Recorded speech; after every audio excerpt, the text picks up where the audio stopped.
Good morning, good evening, good afternoon, everybody out there in podcast land. You are in tune to another episode of Intrinsic Motivation from a Homie's Perspective. This is Hamza. And I'm David. And super excited for our guest today. A little side note, just being really selfish on my behalf. It's 10 years that I've been in the little Big Brother, Big Sister program. And really excited to have that relationship with my little. And now he is a junior in high school, and I actually just saw him in the orchestra pit for the past 4 days. He's doing the Whiz right now, and he's really excited about going to, hopefully, fingers crossed, Juilliard or NYU. So he's really interested in being a successful teenager. And our guest today will give us some tips and tricks to be a successful teenager. He's talking about the best-kept secret of successful teenagers. We always, as older people, think that what's going wrong with the world with these teenagers? What are they thinking about? And he's here to shed light on the other half where we don't have to be as worried. Without further ado, I'd like to welcome Paul Bernabei to the podcast. Welcome, Paul. Yeah, thank you. Nice to be with you. Appreciate the invitation. And thank you for your good work with that young man. That makes a difference. I think every kid is one positive relationship away from being successful. And your role in his life is going to make a difference. Sure. Thank you for that, and welcome to the podcast, Paul. I guess before we get started, I want to kind of go to that. You said we're one person away from success. So would you say that it takes a community or it takes a community to raise a child, a village. Yeah, a village. Yeah, and I think that's true, but it really takes one person to believe in a kid, because how does a kid come to really know themselves other than through a social mirror? That's the language we use in our work, a social mirror, or in a relationship. We come to know ourselves based on how other people respond to us oftentimes. And that can sometimes not be healthy. I mean, sometimes people respond to us in unhealthy ways or respond to kids in unhealthy ways, and they come to believe something about themselves that's not true. But if they're in a healthy relationship, that mirror from the other person, the smile when a kid walks in the room, knowing that somebody smiles when that kid walks in the room, knowing that somebody wants to spend time with the kid, knowing that somebody is there to, continue to support me even when things are difficult. I mean, all that stuff just makes a difference in how kids come to know themselves and therefore how they come to respond to people in their lives as well, or situations like school. Our world is school. I hang out in schools. My team is involved with. We've trained now 1 million teachers across the country because we're trying to help them be more effective as they work with the kids who are in their classrooms, whether it's preschool or through senior year in high school. That is phenomenal. And I want to ask you about the school system. There's an argument that the smaller the classroom, the more individualized attention that you get. And some of these schools, when you're talking about the personal mirroring, I mean, how can you have that one-on-one communication if you're teaching a class of 40 students?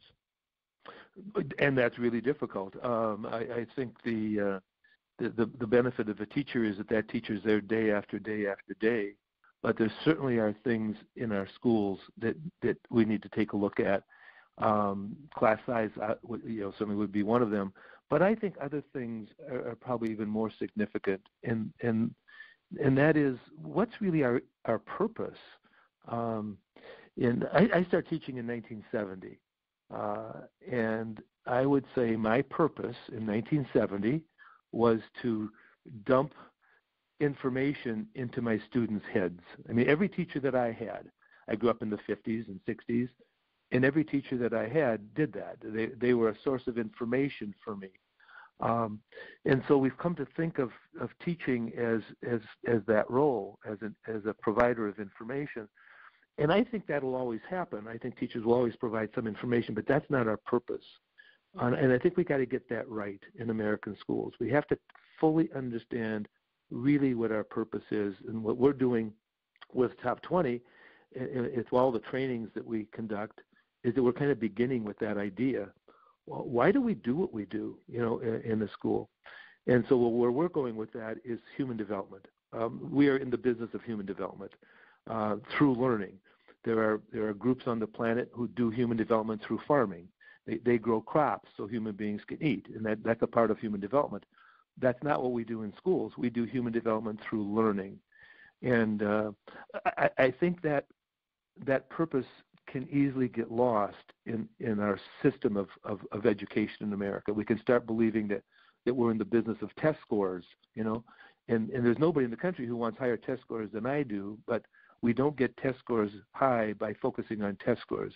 We have to look at these kids as human beings. In fact, I learned a long time ago from one of my grandsons, his name is Joe, I learned the concept human being precedes human doing.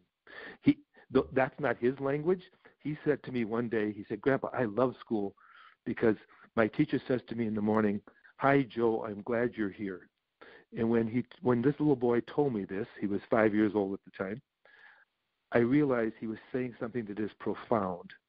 And in Grandpa language, it's human being precedes human doing. That we want kids to be doers, right? We want this kid to get into Juilliard. We want this kid to do well. But before that young man who you are working with can, we have to first deal with him as a human being. And it's the same thing is true for us as adults. Whatever job we're in, we've been hired to be a doer, all right? But before we can do what we're capable of, we have to deal with ourselves and each other as human beings. So human being precedes human doing. And when we kind of stay in touch with that idea, that principle, then human development becomes our purpose. In American schools, we're not growing Christmas trees. These are children. And so I think we just have to stay locked in on that purpose of human development. And I think that's even more important than class size. Is to be aware of that. Class size is a big deal, but I think our being really tuned into our purpose is the biggest factor that we need to get straight in American schools. Sure. And I'm thinking of the documentary Where to Invade Next, which was, have you seen that documentary with Michael Moore? I have not. Yeah, it's a really good documentary. It came out a couple of years ago where, it was a tongue-in-cheek from an American standpoint. He had mentioned, are you familiar with Michael Moore? Mm-hmm. Yes. Mm-hmm. Okay. So they come to him because they say, this is the premise. So the premise is since World War II, the wars that we've engaged in they haven't been the most successful. And so they come to him and they look at, okay, well, we've used all our resources. Now we're going to look to you as to what will make America great again, type of deal. Mm-hmm. And before that statement became what it is today. But anyway, so what he did is tongue-in-cheek is he went around to different countries, mainly in Europe, and he was showing how they were more so being a human being versus a human doing, and their whole framework of raising a positive communication, a positive environment for this child, for a teenager, was totally different than ours. Ours was more so, like you just mentioned, what are we producing? What are we doing the full day? You get in trouble if you're sitting around here. Versus there, they had 3 vacations a year. They just had a whole fuller life as opposed to producing a widget. And so they were showing that these schools are setting us up to produce a widget, and that's what you're going to be until you die, versus a human being, which you were talking about at the beginning of the podcast. Mm-hmm. Mm-hmm. Mm-hmm. So, yeah, I think you'll like that. And so I do want to ask you, before we get into the social emotional learning, I want to ask you about, just as an aside, I actually taught second grade like a long time ago. So cool. I'm glad talking to you because this is kind of near and dear to me. And so I wanted to ask you about North and South. And so not the traditional Civil War North and South, but it seems like in every state that there is kind of that North and South division.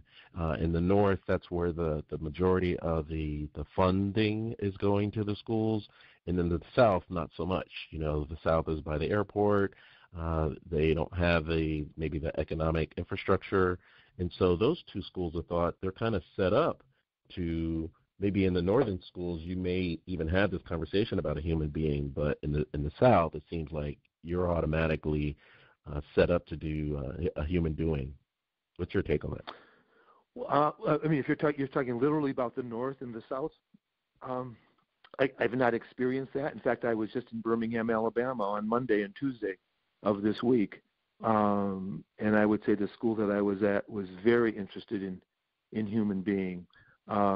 We've trained a million teachers across the country, so we've been all over. I think there are probably 4 or 5 states that we haven't trained in. So when we are working with the faculty or staff, the interest that I see in this concept of human being precedes human doing, and we're in the business of human development, I don't see any distinction anywhere. Everybody is interested in that. Everybody, it seems to make sense that we really are in that. I think there's an old mentality, and it's again across the board. It's not. I don't see it geographically different, but there's an old mentality about what a school is that is gradually shifting. We're gradually shifting away from that, and it's that mentality of it's from the industrial age where we're building something. We're adding something to this car as it comes through. I put on the wheels, you put on the hubcaps, and then it comes out at the other end. I think that's that industrial era provided that kind of a frame for what a school should be. But it's very different from even what the word education means. Education comes from a Latin word that means to draw out. In other words, there's something in a child. This young man that you are being a big brother to, when you met him, there was something in him already, and by your relationship and your concern and care for him, that is growing, that is developing, it's coming from the inside out. And so that I think we have to return to that kind of concept. That doesn't mean that we don't give kids information and in some ways they something's provided to them as they go through the system as well. But I think that whole notion of what education really is about has got to be restored, so that we're dealing with the overall health and well-being of a child, not just the academic achievement. I was in a school district in New Jersey twice in the last couple months. Once in August, once in October, and the mission statement in that school district, I almost know it by heart. It's that we're responsible for the academic, social, emotional, and lifelong success of all of our students. So I had that on the screen, PowerPoint slide, when I started working with these 600 teachers, and I said, if that's your mission, I would like to ask one of you to please show me how you can walk on water. Because if you can do those things in your mission statement, then walking on water is going to be a piece of cake. So there really is this shift even in what we're expecting from teachers. When I was a young teacher, so those 4 things, academic, social, emotional, and lifelong learning, when I was a young teacher, I was responsible for one of those, not all 4. I was responsible for the academic growth and achievement of kids. Even that's difficult. But we're now expecting this whole array of social, emotional, and lifelong learning. And I think we should. I'm glad that expectation is now being placed on American schools and on American teachers. But that's really difficult. So there's been this whole shift. I think that we're moving slowly away from this industrial model to more of this human development model. I'm excited about that. It's not moving quite as fast as I'd like it to go, but maybe doing podcasts like this might advance that a little bit. So thanks what you guys are doing too. We do our share for sure. Yeah. Let me ask you, Paul. So with the mission statement, I mean that's a huge undertaking, and a lot of teachers seem to be overwhelmed because it's just more demands that are on them.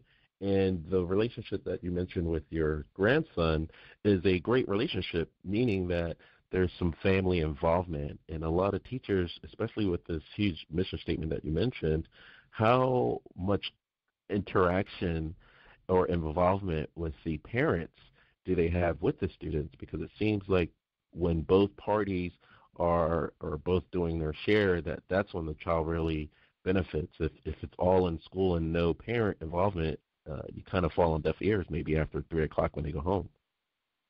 Absolutely, and that's why 4 years ago we started a new program in Top 20 that we call Becoming a Top 20 School, because you just hit the nail on the head. Oftentimes, when I ask parents, when I ask teachers, what's a problem that you encounter in your profession, they will say parents. All right, parents calling and complaining about X, Y, or Z. And when you ask parents, they will often say teachers. All right, that relationship is not effective. We have to stop blaming parents, and we have to stop blaming teachers. Blame is a dysfunctional activity. And so 4 years ago, I said to my team, we've trained hundreds of thousands of teachers, but I don't think we have a top 20 school. And so we started looking at that. What would that entail? And so we started 4 years ago this program called Becoming a Top 20 School. It's about a 3-year program that we work with a school. And there are 3 components to it. The first one is exactly what you're talking about. The first one is we focus on the human development of 3 groups of people. Obviously the kids, the students, but also the faculty and staff. And I'll tell you why in a minute. And the third group is parents. That schools and teachers and Top 20 has something to offer parents that will help them be more effective parents. I think about this role a lot. My mother and father, I thought, were fabulous parents who never had to parent because everything in the culture kind of supported their values. Right? Everything that was on television, for example. This is go back to black and white. You guys wouldn't even understand what I'm talking about. This is a black and white TV. But I think my wife and I were pretty good parents who seldom had to parent. There were a couple of times. One time when one of our daughters got caught drinking when she was in high school, we had to parent in that situation. One time when our oldest daughter was watching a movie with a girlfriend of hers called 16 Candles. Now I don't know if you ever saw that movie, but I have 4 daughters, and 16 Candles is not a movie that would sit well with a father of 4 daughters, right? Mm-hmm. So we had to parent in that situation. I have 4 daughters right now who have children, and I watch them parent, and it's 24/7. We're often talking to young parents, and it's 24/7 because there's so much that's out there that comes into our homes automatically with technology. Everything that's out there is in our homes. Now, some of it's good, but a lot of it's not from a parent point of view. So I think this role of a school, of finding meaningful ways to support parents and helping them be more effective parents, is now the job of American schools. It's just another layer of responsibility. And in the schools that we're working with that are becoming top 20 schools, they're focusing on that, the specific things they can do to help parents be more effective in raising their kids. The reason why I'm concerned that we're also focusing on the human development of faculty or staff is that we're about to encounter a major teacher shortage in our country. For example, the northern 7 states, the Midwestern 7 states, northern states. If you took a look at the number of young people in the education programs in the colleges in those states, it's about 40% of what it was 6 or 7 years ago. Now, baby boomers like me are about to check out professionally. Retirement's around the corner. There are not enough teachers to replace the baby boomers. So we need to create schools and an experience in school that adults want to be in, teachers want to be in. We know that 10% of first-year teachers this year will never teach again.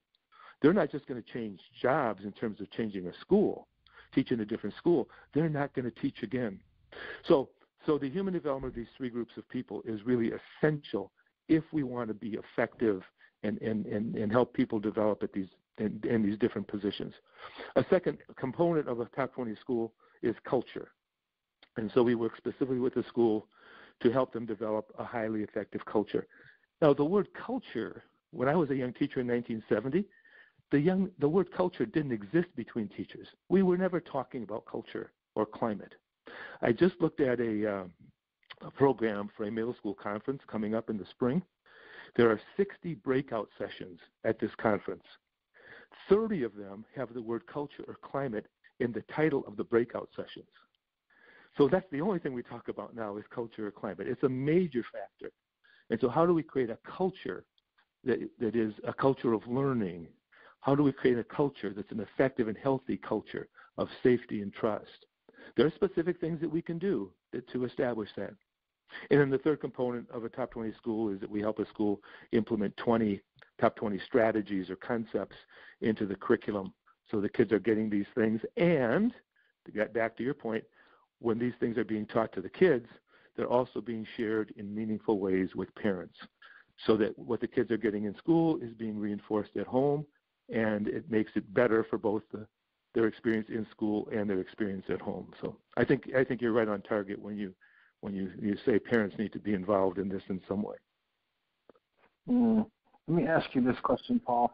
So we're talking about parents being involved. There's a good point that Hamza brought up. Have you noticed any difference or correlation with regards to children whose parents are college educated, have college degrees, and the ones that don't? And the reason I bring that up is years ago I had a roommate, and she was a teacher and at a private school, and she would talk about that all the time. Like, she would get parents calling and complaining, oh, you're giving them too much work, they can't do all this and whatever. And it was always from the kids whose parents hadn't went to college. But the kids whose parents went to college and got degrees or whatever, they were like, you know what, you let us know what their assignments are and we'll make sure it gets done. It's like they understood what was coming, and they weren't having it that their kids were like, oh, we got too much. They knew. Said, no, you need to get ready and prepare for this. And so it was like two different sides. So I was just curious what your thoughts were on that. Well, I think there is something to that. I mean, we don't have any research about those specific things. I think there are people who are more comfortable in the school scene, So obviously, if somebody's gone to college, they've probably been a little bit more successful. They've been in the school scene, so they know the language. They're more comfortable with that, and they now also have expectations of their kids, as opposed to someone who's not. Now, I think there are people who have not been to college who can be fabulous parents and can even do wonderful things to help their kids in school. But probably if you looked at across the board percentages and everything, kids whose parents have been to college, are probably going to have a little bit of an advantage. However, let me throw this in as well. I think some of us who have been to college, we've now placed expectations on kids that are creating a fairly serious pressure on their achievement, on defining themselves by their achievement. Again, this is a gross generalization. I mean, but I think that's something that I would be cautious about, and ask parents who have achieved academically that they be aware of that. And is there an expectation that my son or daughter has to arrive at the same level? So, there are just so many different factors here and variables in all of this that I'm not sure you can just categorize parents who've been to college as those kids are going to have a better time than parents who haven't. I think there's something to that, but you want to be careful about any generalizations around that, I think. And because it's always going to come down to the individual one, right? How is this parent relating to their kids relative to school? How is this parent doing it? And what can we do to help that parent be more effective, whether that's a college-educated parent, high school-educated parent, or somebody like my grandfather. My grandfather never went to school. My grandfather couldn't read or write, including his own name. And he was one of the most influential people in my life because he was there. Right? My grandfather was there in my life. In fact, he called me boccia. My grandfather came from Italy. He called me boccia, which means my boy. Right? See, I belonged to this man. I was his. Even though he would make a check when he had to sign something, it was just a check mark. So love will, love conquers all. Certainly, love will make a big difference, whether that love is coming from a college-educated person or a high school-educated person or from a totally unformally educated person. My grandfather was uneducated, but he was wise, and that wisdom had a major impact on my life, certainly. Yeah, I will say that, I love superhero movies, and my favorite superhero was my grandfather. So yeah, he didn't go to college. But let me ask you the contrast with the grandfather versus, like David asked, with the college-educated and expectation. So with your grandfather, and maybe you, I know for myself, I had time to lay out in the backyard on my back and watch the clouds form and, let nature happen, versus today these children are so managed from like 5 years old. I mean, every waking hour is structured. Is there a benefit to having structure versus having that free time? What's your take on that? Well, I mean, both are critical, both are crucial, but I do see us moving more in that structure, activity. Kids are involved in this, school all day long. Then they've got this practice at night, and they've got this other thing going on. And I was with on Friday. I was with a school district in northern Minnesota, and during part of the day, I was just sitting at the table with kindergarten teachers and first grade teachers. I presented something, and they were now talking about it. And I said to them, I said, do any of you believe that we just are expecting way too much from kindergartners and first graders in terms of academic achievement? Every one of them said yes. We are pushing way too much on the young kids. And that's, I don't know that that's debatable in my profession. I mean, every time I talk to a kindergarten teacher, my wife was a lifelong kindergarten teacher. Anytime I talk to a kindergarten teacher, first grade teacher, they feel that there's just way too much being expected, being pushed down into the younger ages. So so here's what a teacher said to me on Friday. She said they don't know how to play. Kids are losing the sense of play. And you really learn a lot when you play. First, it's fun, it's enjoyable. You learn about yourself. You learn how to get along with other people. And play is really critical. So I don't think this is an either or. I think it needs to be a both and. There needs to be structure in a kid's life. We want them involved in certain things, but there also has to be play. There also has to be exactly what you said. Kids have to lie in the grass and look up at the clouds, and have that quiet time and that time when it's just free to be themselves. So I had asked. I showed a video clip with these kids in Birmingham on Tuesday. I did a retreat with 5th and 6th graders, and then a retreat with 7th and 8th graders. And I showed a video clip. It's really powerful. It's a young kid at a local high school here. When she was a freshman, she made this video, and essentially she says, "I am not defined by test scores." And she goes on and talks about, she does things slowly. It takes her a long time to do an assignment, whereas her sister is kind of the A student who kind of flies through everything, right? And kind of the main theme in her essay was, I'm not defined. I don't believe I am defined by test scores. So after watching this, and the kids didn't blink. The kids that I was with in Birmingham, they didn't blink when they were watching this. So when this was over, I said to them, do any of you believe that you are sometimes defined by your test scores. Every kid raised his hand. Every kid. I said, do you ever believe that you are sometimes defined by OPOs? OPO is a phrase that we use in our training for other people's opinions. Other people's opinions. Do you think you're defined by other people's opinions, right? Every kid in that room raised his or her hand. Now, there's something about other people's opinions that we should listen to when it's in our best interest. But my concern is that kids are defining themselves by something that's coming from out there, not from inside. And I think that's creating a greater stress.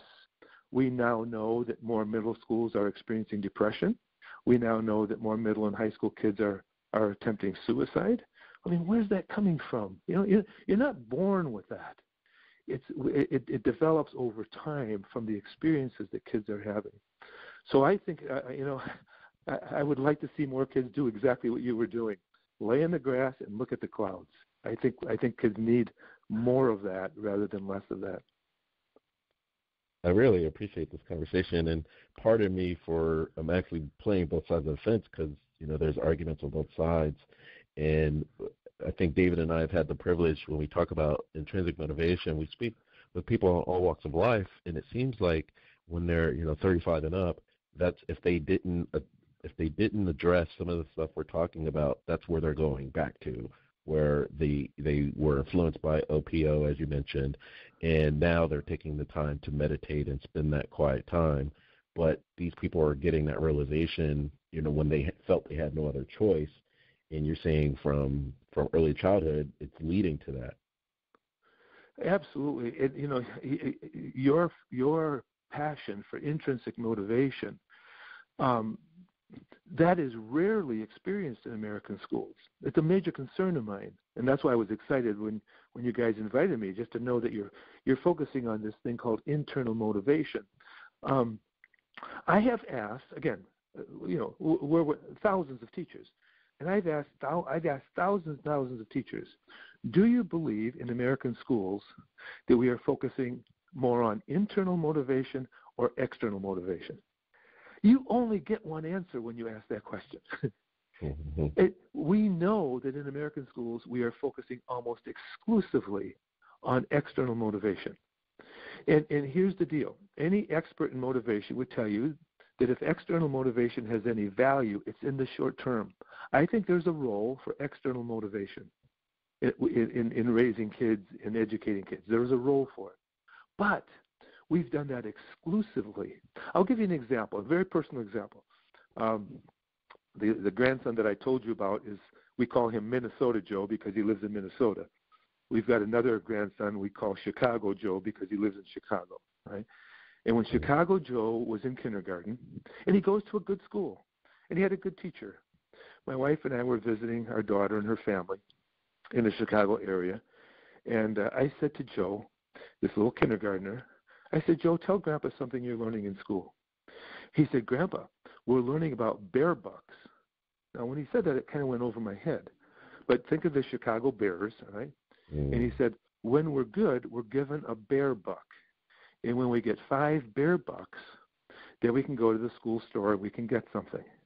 And here's my thought. My grandson has been in kindergarten for 2 weeks, and they're already stuffing external motivation down his throat. I said, okay, Joe, are you learning anything else? He said, yeah, Grandpa, I'm learning about the stoplight. And I said, well, that's cool because you live in Chicago. There are a lot of those. I said, Joe, what do you know about the stoplight? He said, well, Grandpa, when the light's green, it means we're being good. When it's yellow, we're not so good. And when the light's red, we got to stop doing whatever we're doing. And I thought, again, the two things that my grandson's being taught, it's just about external motivation. And you don't have to do that with Joe. Joe's a curious kid. Teach him something, and he's going to latch on to that. Joe loves to learn. So again, we need balance here. There's a role. There's certain kids at times in their life when they need a reward or a punishment. But if that's all we're doing with that kid, there's no way that kid's going to be a lifelong learner. So I've had this conversation with thousands and thousands of teachers. And I sometimes ask, so why do we do that? And I'll never forget, a teacher said, we do that because that's what we've always done. We don't even know how to inspire a kid's internal motivation. It's not even on our radar screen. So that's what we're trying to do with Top 20 is we're trying to put it on the radar screen. We've got to start talking about this. We've got to start paying attention. And what is the effect of external motivation? How is that impacting the human development of our students, right? And if it's fabulous and it's just leading to learning and it's leading to lifelong learning, keep doing it. But you got to prove that to me first, and I'm not seeing any of it. I'm not seeing the proof of that. It's a control, all right? If I reward kids or punish kids, I can control them. I can get a different behavior out of them while I'm doing that. But as soon as they're away from me, now what?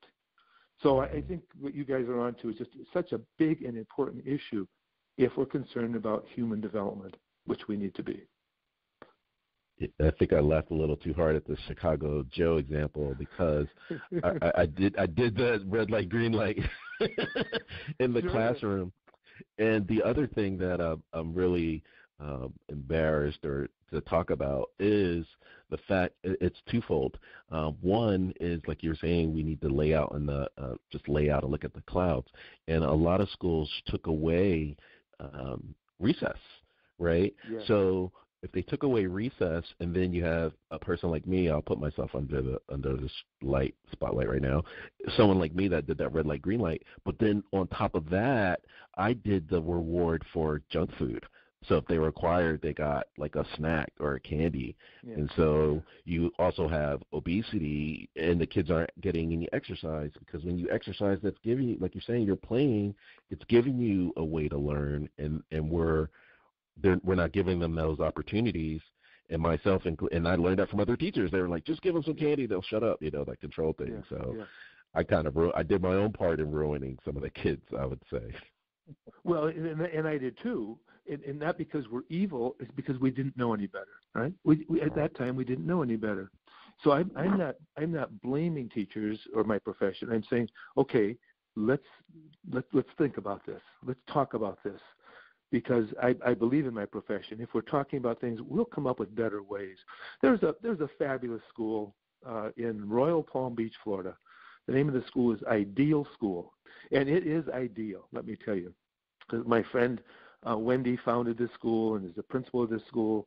And when you walk into that school, I remember the first time I was there. I'm watching these kids in this class. And I'm thinking, like, is Wendy giving them money? No. She has learned, and her faculty has learned how to keep kids internally motivated in learning. This is going to sound really ridiculous, but let me just say it. Probably most of what I said today sounds ridiculous. There's a mirror in every room in this school. And I said to Wendy, I said, tell me about the mirror. What's up with the mirrors? And she said, well, when kids want to know how they're doing, we just tell them to go and look in the mirror. And then they see the joy and satisfaction on their face from having learned how to read something or how to add fractions or whatever it happens to be. Now, Wendy's kids are testing at 3 years above grade level. Wow. And they never talk about test scores. They simply keep kids involved in learning, right? Now, is there ever a time when there's external motivation in school? Yes. But boy, it is percentage-wise very, very tiny. Very, very tiny. And so you got kids who are passionate about learning, which, by the way, kids come out of the womb that way. We don't teach kids how to love learning. We don't teach them how to love learning. They just come that way. Our job is to keep that alive. And my job as a grandfather is to make sure my grandkids continually love learning. And then when they go to school, a teacher's job is to make sure they continually love learning. And if that happens, but see, that's a natural thing. Learning is a natural desire, but we found ways to shut it down. And some of the things that you practice, some of the things that I practice, because we didn't know it was actually shutting down this natural passion and desire for learning.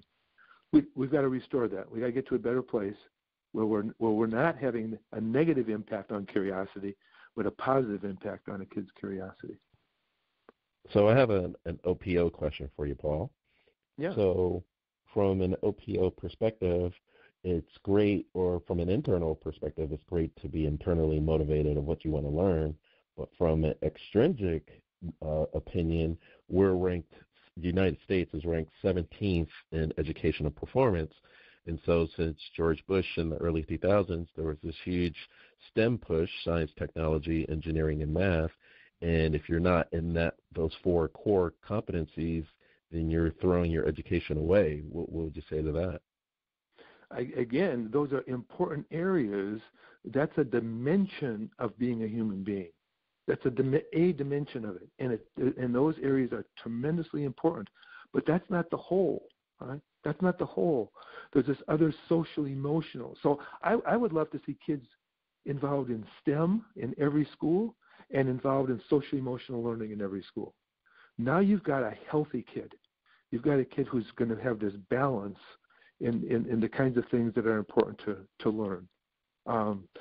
We have this tendency to just move in one direction and just put all of our chips on one number, when we need to be a little bit more balanced. So I support STEM. I've got a couple of grandkids that are loving working with robots and stuff like that.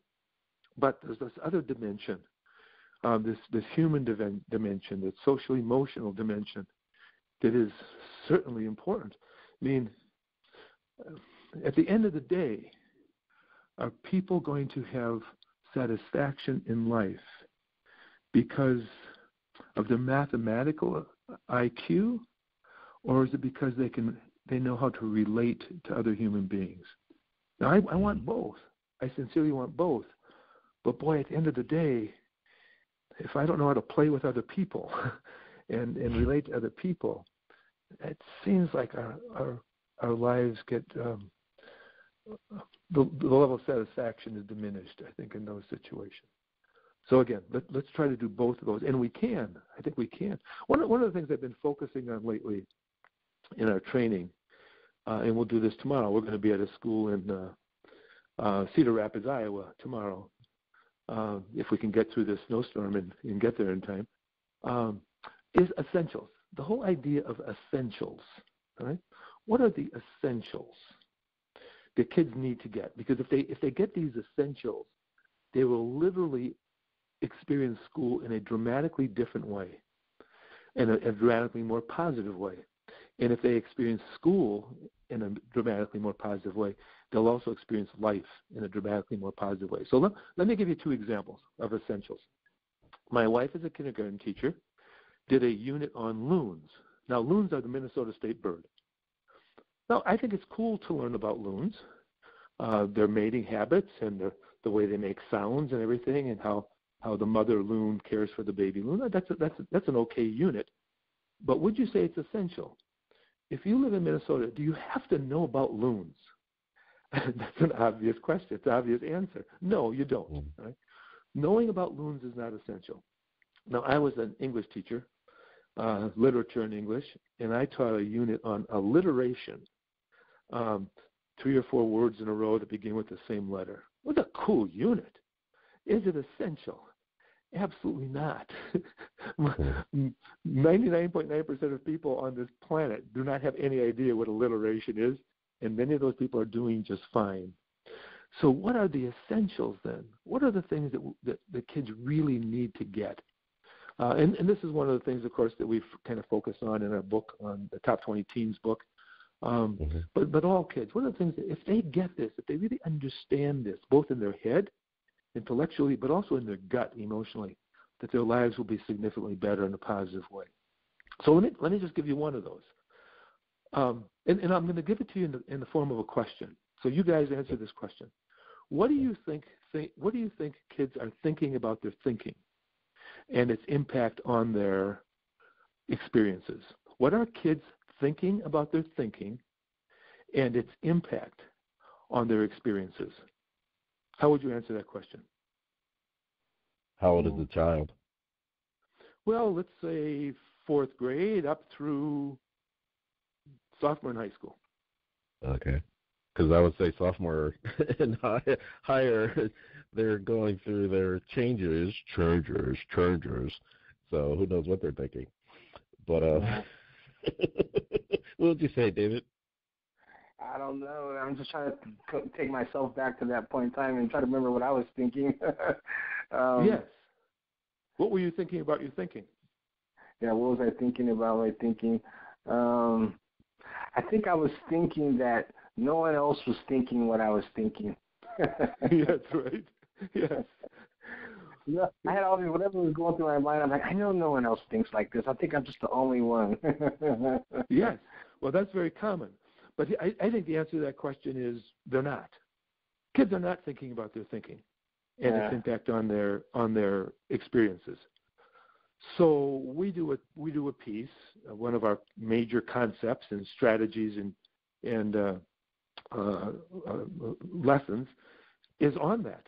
We call it above and below the line. And for us, above the line is when our thinking is working in our best interest, and below the line is when it's not working in our best interest, when our thinking is not working well for us. So we do a whole piece on this. When we train teachers, we have curriculum that would focus on this with kids. Now, does that make a difference? See, I don't think it's just kids. I don't think adults are thinking about their thinking. We believe that our thinking is our thinking. Now, that's true, but sometimes it's working, and sometimes it's not. Here's the metaphor for it: a bicycle. So you guys are in Atlanta, all right? And I meet you in Atlanta, and I say, hey, gang, I'd like you guys to come to Minnesota and visit. Not now in February. Come in October, all right? Come in October, and we're going to go for a bike ride around the Twin Cities. We'll see the sights, stop at the lakes, stop for lunch, visit some of the highlights. And so since you're coming from Atlanta, you don't have a bike. So I've got 2 bikes for each of you guys. And the bikes, so when I give you the bikes, you realize, the pedals are off, the steering mechanism is not right, the brakes aren't working, the tires are low. What would you say to me if I was going to give you those bikes to go for a bike ride? You say, Paul, this isn't going to work. No, it's not. We know that about mechanical things like bicycles. Sometimes they're working, sometimes they're not working. We know that about other things, cars, snow blowers in Minnesota. Sometimes they're working, we should use them, sometimes they're not. But my friends, the same thing is true about our thinking. Sometimes our thinking is working and we should use it, but sometimes it's not, and we should call time out. So we have to teach kids that concept so that they know when their thinking is working and when their thinking is not working. And so we're teaching this to kindergartners in schools across the country. I walked into a second grade class, and when you mentioned second grade a few minutes ago, I thought about the second grade class I was in Birmingham, Alabama on Tuesday. And this teacher had learned about this above and below the line on Monday when she was in a session with me.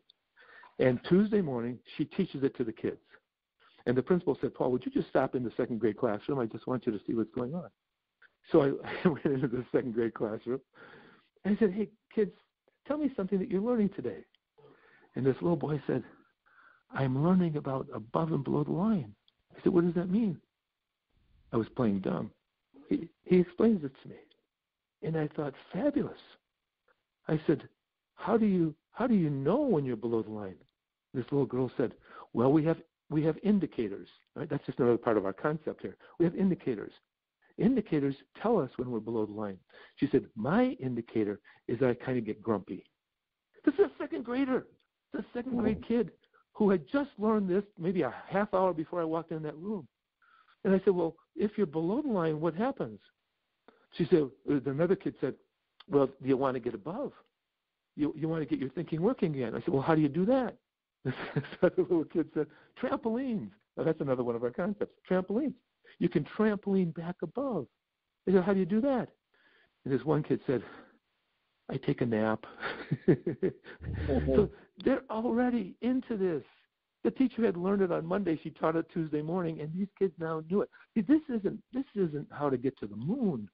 This is just about how to understand ourselves. We were doing a retreat a couple years ago about this above and below the line stuff. 7th graders. And I said, what are some trampolines for you? What are the things you can do to get yourself back above the line where your thinking's working? Here's what a boy said. 7th grade boy, 12-year-old kid. He said, kindness. He said, when I'm mean, I find myself going below the line. But when I'm kind, I find myself coming above the line. And I said to this boy, I said, I'm jealous. I wish I'd have known that when I was 12 years old, right? And another boy in that same group said, gratitude. He said, when I'm grateful for something, my thinking works better. When I complain, school sucks, homework sucks, lunch sucks. When I complain, I go below the line. That's a 12-year-old kid that can learn that in 15 minutes.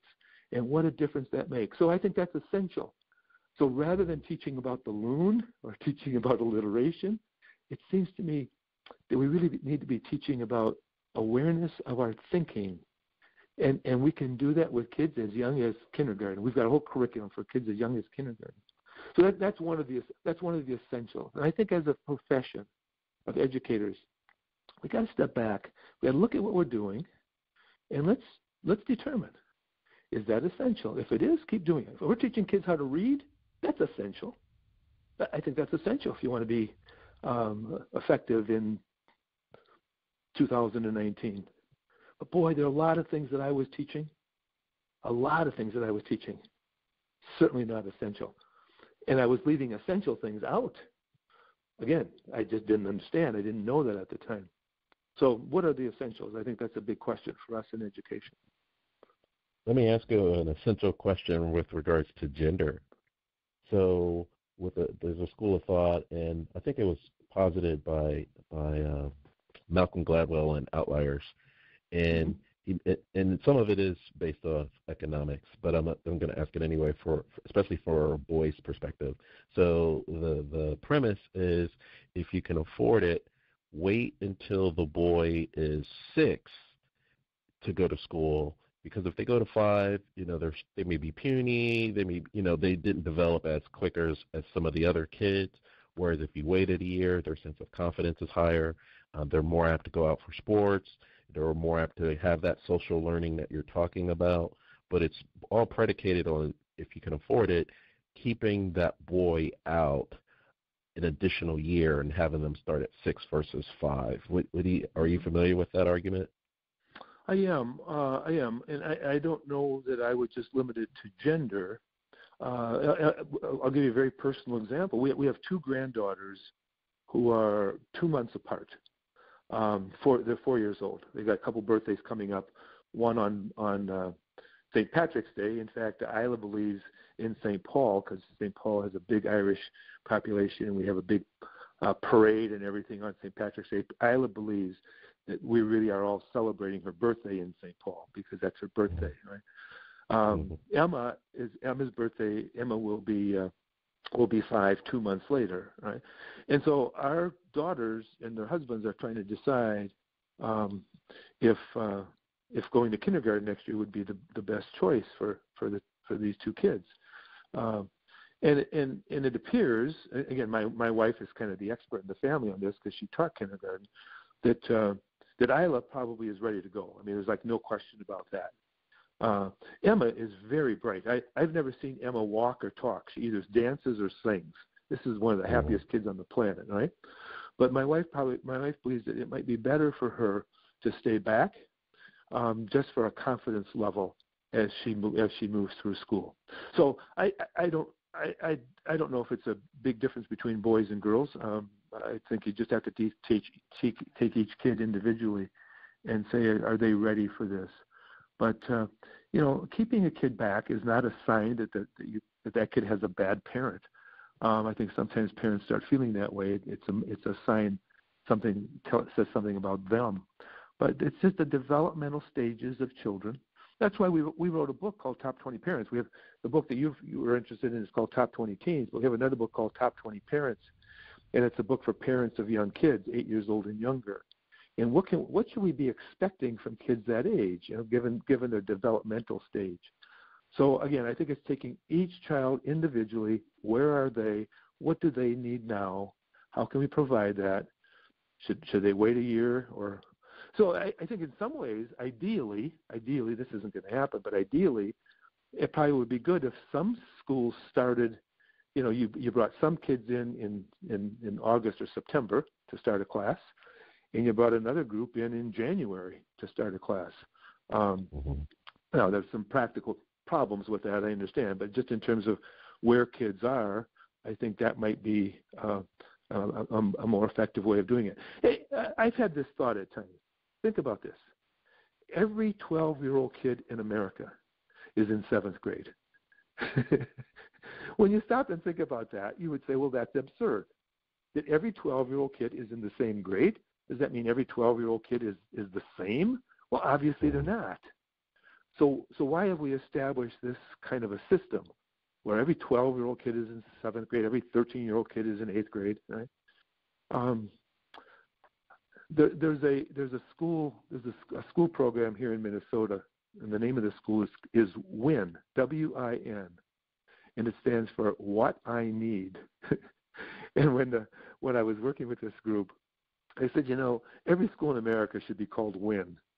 Every school in America should be focusing on what I need, what each individual kid needs. Now, again, there's some challenges with that, but that should be the overall goal. What does this child need? If he's 12 years old or if he's 6 years old, what does that child need, and to what extent can we provide that?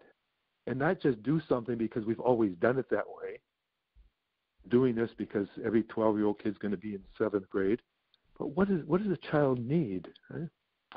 So I think, again, those are just challenges for those of us in education and for those of us who are parents that we need to be asking and struggling with. And to the extent that we do, our kids are going to benefit. I'm actually encouraged by what you said as far as even thinking about starting some schools in August and starting some in January here in Atlanta. One was, I think, the major thing was survival. And I mean that literally, because a lot of children were being hit by cars on their way to the school bus. So the other side of it was, especially teenagers, they need more sleep. Their brains are developing. They need the 9 to 11 hours as young as they are. And so the schools start later here, and that's only been 2 or 3 years ago.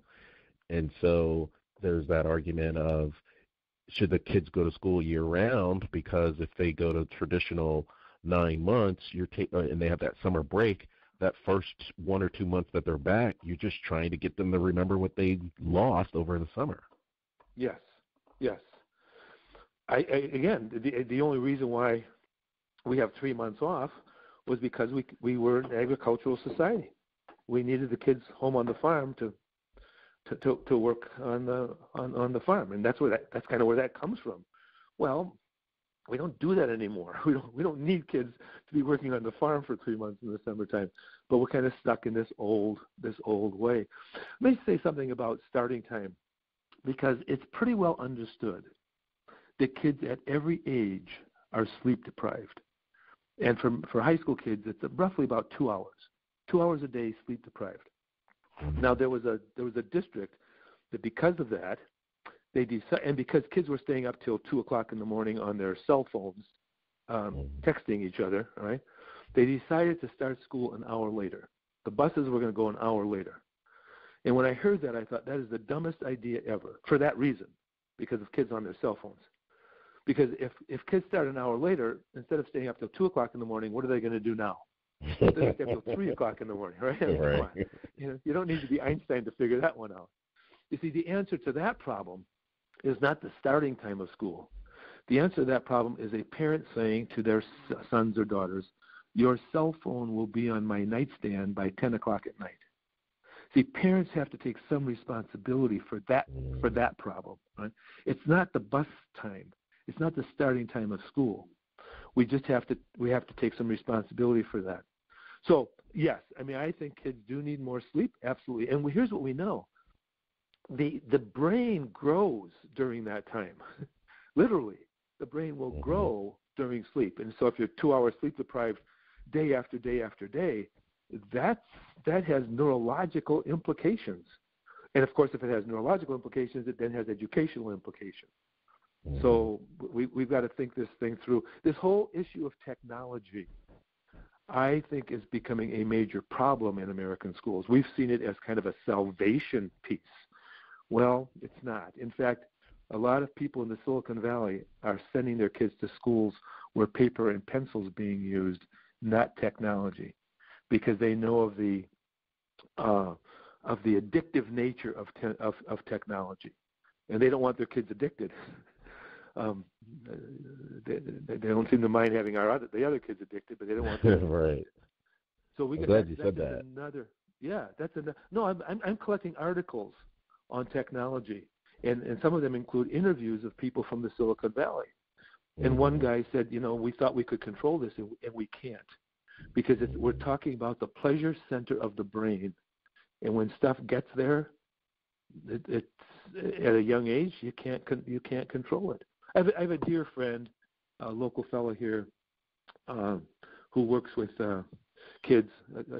He's a psychologist, works with kids and adolescents and the impact of technology. And he said to me one day, Paul, it's more, better, faster, fun.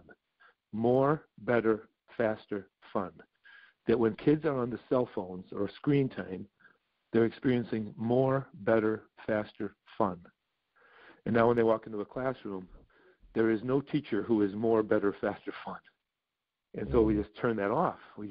Kids just turn off the teacher because the cell phone has conditioned them to more, better, faster, fun. Now again, I think there's a role of technology in American schools, but it's not the role that we've given it. We've given it way too much permission to do whatever it wants. And as a result, we got kids disengaging. I wrote another book called Why Students, maybe we should get together some other time and talk about this other book, Why Students Disengage in American Schools and what we can do about it, because it's becoming a major problem. Right?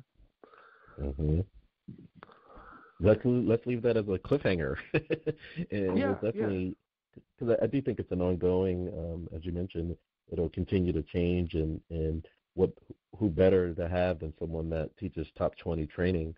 So, Paul, if you could talk about how, you've referenced some of your books, and you work with so many teachers across the country. I'm sure some parents or some teachers want more information. So how could they put out your website, your social media, and how they can get in touch with you? Sure, wonderful. Thank you. Well, our website is www.top20training, and the 20 is the number 20.com. top20training.com, or please email me directly, Paul, lowercase p, Paul, at top20training.com. We'd love to have a conversation with you and support you with whatever challenges you, as a parent or as a teacher, that you might be encountering, and how we can support that. Fantastic. Well, you've just been tuned to another episode of Intrinsic Motivation from a Homie's Perspective. This is Hamza. And I am David. Paul, it was a pleasure. Let's definitely stay in touch. Wonderful. Thanks, guys. Thanks for what you're doing. Appreciate it. Stay warm. All right. Real good. We're heading to Iowa. Take care, guys. All right. Bye-bye. Bye-bye.